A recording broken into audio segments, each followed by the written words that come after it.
Controversy. Controversy in video games have been hand in hand for quite a long time. In the early 90s, Mortal Kombat pushed political correctness buttons with gratuitous depictions of gore, violence, and brutality. In 2004, mothers were horrified to learn that in the game Grand Theft Auto San Andreas, their children could perform acts of sexual congress and be rewarded for it. However, these controversies usually only anger outsiders like lawmakers and concerned mothers. But I don't think that there's a controversy that riles up gamers more than the alleged existence of a certain game called Polybius. Just the mere mention of the name Polybius will send every hardcore gamer into a frenzy of conspiracy theories and he said, she said. But the question remains, did Polybius actually exist? It's one of the most hotly debated issues in video gaming history, and it would be a shame if I didn't take a look at it. I'm Bishop Takes King, and welcome to my class Video Game History 101. Today's topic, the Great Polybius Debate. The story of Polybius starts in the suburbs of Portland, Oregon in 1981. Supposedly, a new, unheard-of arcade game called Polybius began popping up in several arcades. The game was so popular it was said to have been addictive, and that lines formed around the cabinet, with fights breaking out as to who got to play the game next. Shortly after the game appeared, it was said that the arcades were visited by men in black. Not quite those men in black, but you get the point. It was said that these mysterious figures would come to collect some sort of data, but unlike the marketing data that was usually collected from arcade games, they were collecting some sort of information that was allegedly testing the responses of the psychoactive properties of the game itself. It was alleged that players of the game would suffer from amnesia, insomnia, nightmares, night terrors, and in some versions of the urban legend, even commit suicide. Some players stopped playing video games altogether, while it was also reported that one became an anti-gaming activist. Addicting video game, creepy men in black, secret data, hallucinations, suicide? It sounds like we're setting up some sort of government conspiracy.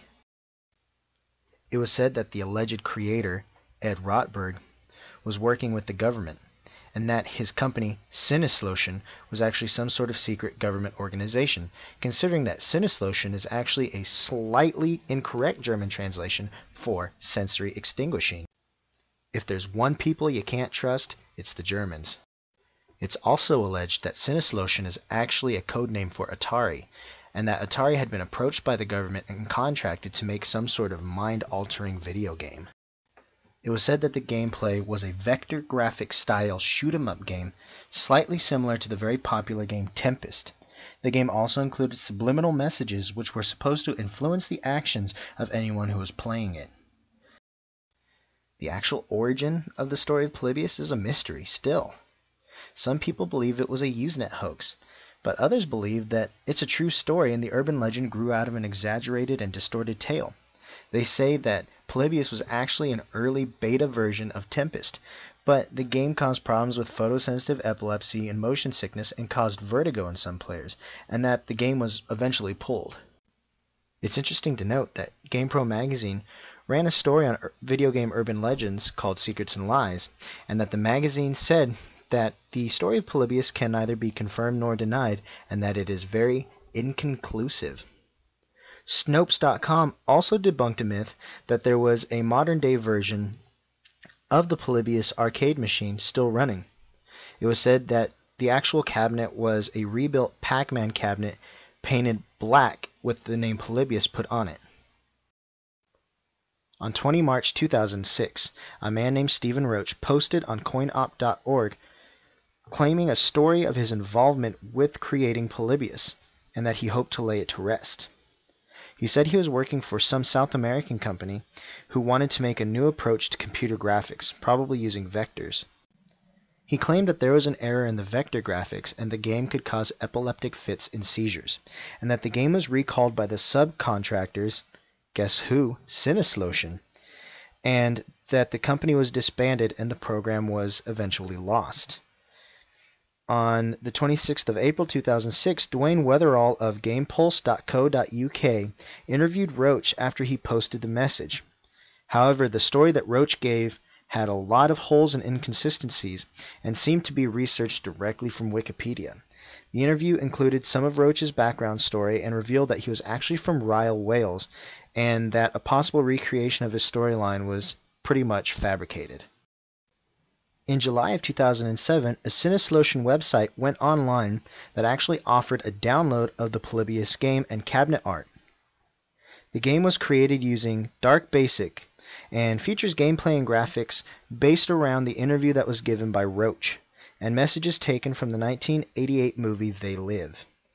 The game and site were made by the same person who created and released other freeware games at the site Rogue Synapse. There are several videos of the PC game on YouTube. If you do go to check these videos out, be warned that the spinning graphics can cause harmful effects to those with epilepsy.